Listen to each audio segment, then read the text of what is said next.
Welcome to another digital whiteboard session. Today we're talking about revenue acceleration and also to some degree generation in B2B SaaS, especially for the enterprise segment for companies that are selling expensive products and potentially services to large enterprises. That's what enterprise SaaS means.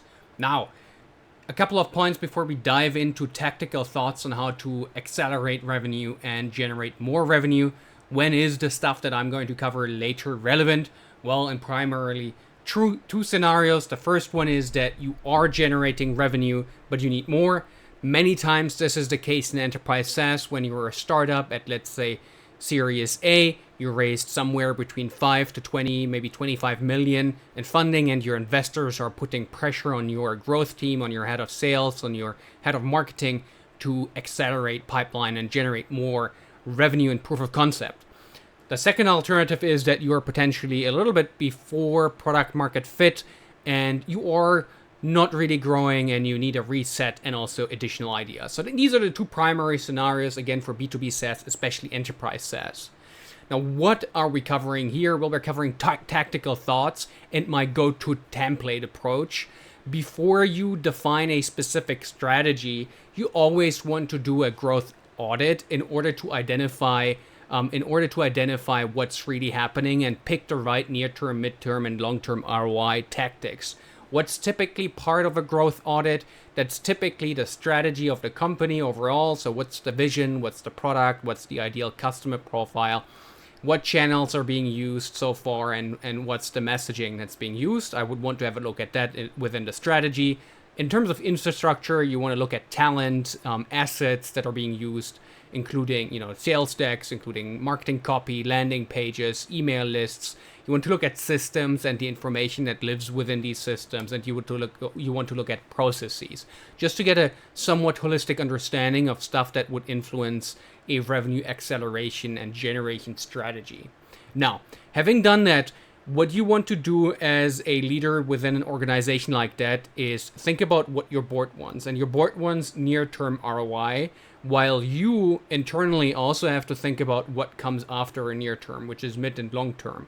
And tactics are by definition, near term versus mid term and long term. There are some that take a long time to show results, and you can try to make them accelerated, but it's not really going to work. And there are things that you can do to move the needle in the short term. At least you have to try, right? What is the alternative than trying? It's failing. And so let's have a look at this in terms of near, mid, and long term. In terms of near term, what I would always start with is keeping demand. It's the easiest thing you can do, especially in a macroeconomic environment where there is a lot of pressure on buyers to cut budgets. So go to your existing customers, talk to them, see whether they're happy, make sure customer success is up to par and it's doing its job. Keep everyone you have. And ideally also bring churned customers back in the door. They already had touch points with you. They clearly had a demand for what you're offering because they at some point were customers, paid for you. So definitely get them in the door, and I would prioritize doing these two things immediately. Now then, once you have done that, once you have kept your demand through, for instance, tactics like loyalty programs, account penetration, you could also cross upsell and resell in order to get deeper into accounts. And customer success and referral programs, which is all part of existing and churn customers in the keep demand category. You want to go into converting demand, and what you want to do in converting demand is probably pretty simple to understand, and in some sense it is just bring stuck deals and deals that your sales team postponed back to life as much as that's possible. Have a look at who is stuck, who is postponed, and try to get in touch with your leads again to move things forward.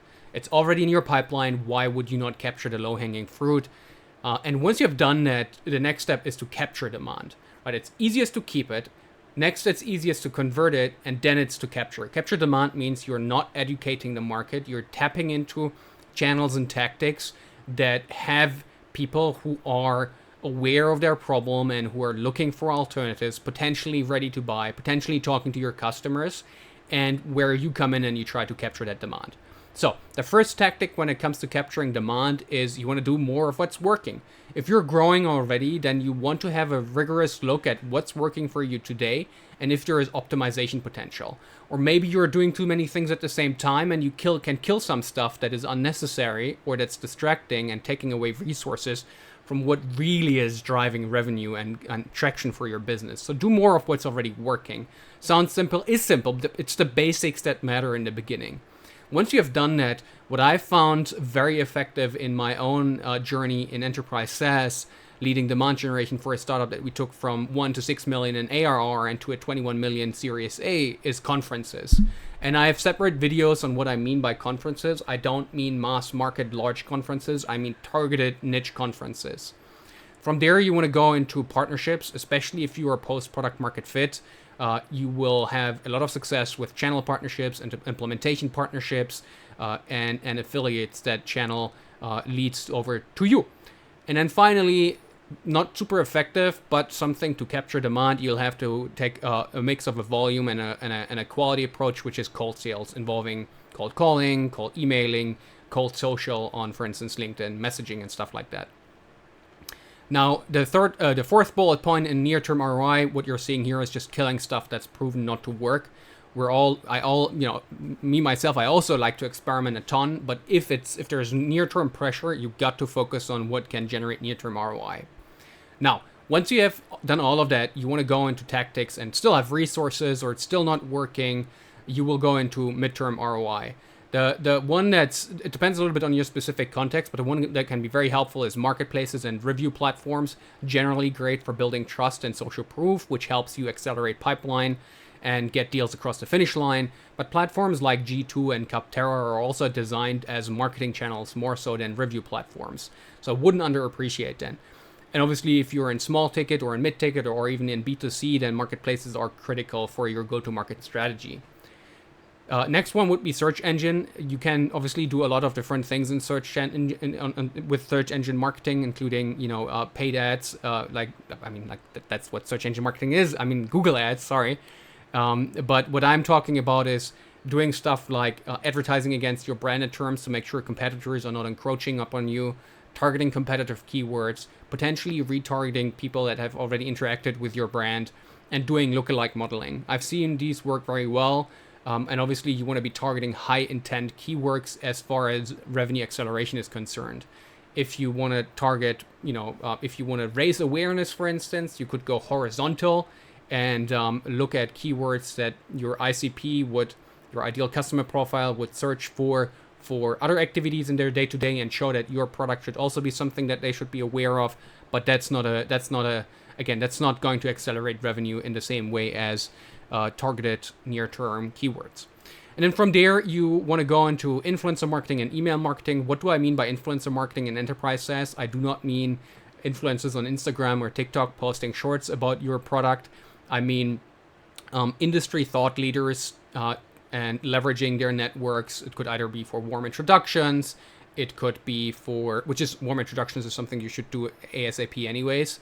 It could be for joined a content publication. It could be for a podcast. It could be them posting about you and talking about you. You could be sponsoring them to do a speech about your product and your space. Lots of potential things that you could be doing there. And finally, email marketing would be like a newsletter. Cold sales obviously already includes email, so that's not what I mean. I mean more like newsletters and funnels, for instance, that you could be using here. And then long-term ROI, I would start to create demand. I'm very passionate about creating demand, which is 20% content and 80% distribution. In enterprise SaaS, you're looking at things like white papers, ebooks, reports. You could be doing videos. You could be doing blogs. You could be doing earned media in partnership with other media outlets. And then it's really about distributing that through search engine optimization, through organic social on LinkedIn, and whatever else platforms are relevant for you. Through potentially paid advertising against content that has performed well. You may be having your SDRs distribute content. You could have trade shows where you present your content rather than a demo of your product. You could talk about it on other podcasts. Lots of things that you could be doing here. So that's about creating demand. And then there is other stuff to consider. You could have like a community be set up. and manage that community. It could be a Slack community. It could be a special event that you're launching where you're forming a community. You could be looking to build a board of either thought leaders like the influencers we were talking about earlier, but you could also do a customer advisory board. You could be setting up more professional and automated funnels that guide buyers through pieces of content that get them nurtured over time. And ultimately podcasts. You could be setting up your own podcast. But none of this is going to work quickly, including search engine optimization. I'm not sure I've mentioned that as part of, I mentioned it as part of distribution. It just takes time to do this. And so, for instance, if you go to your boss or your board and you tell them, hey, I'm going to do a demand creation program and I'm not going to do anything else, they're likely going to get very nervous, because if they have a little bit of go-to-market experience, they know that this is going to take time for you to figure out which content resonates, how to distribute it, and for people to act upon it. And, something like a paid ads or conferences would just work much faster. So I wouldn't underestimate, what your board will think, and do try to cater to their needs in order to achieve what your business objectives are, based on what you promised in your fundraising, or based on what your overall company goals are, whether you are funded or not. All right, that's it for today. Again, very technical thoughts. Do your own homework, the growth audit, in order to configure what exactly you want to do when, based on what's working, what's not working, where your pipeline is, and what the talent is able to do that you have on board. And any questions, shoot them in the comment section below. I'll be happy to get back. If you enjoy this, do leave a thumbs up. I'd appreciate it. If you want more of this type of content, then subscribe at my channel. I'll be sure to publish stuff like this regularly. We always do multiple whiteboard sessions per month. All right, have a great day and talk soon. Bye bye.